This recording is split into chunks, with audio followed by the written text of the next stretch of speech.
My favorite robot is Asimov, created by the Berlin Honda.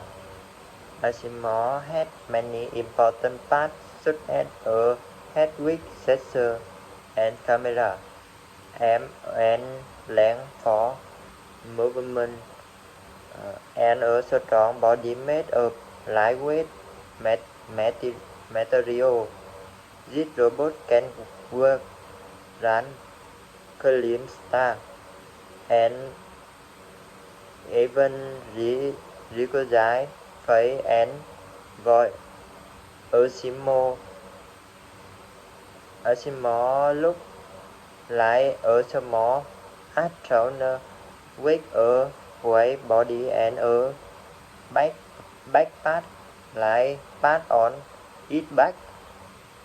I really like Asimov because it is smart, friendly, and can help people in daily life.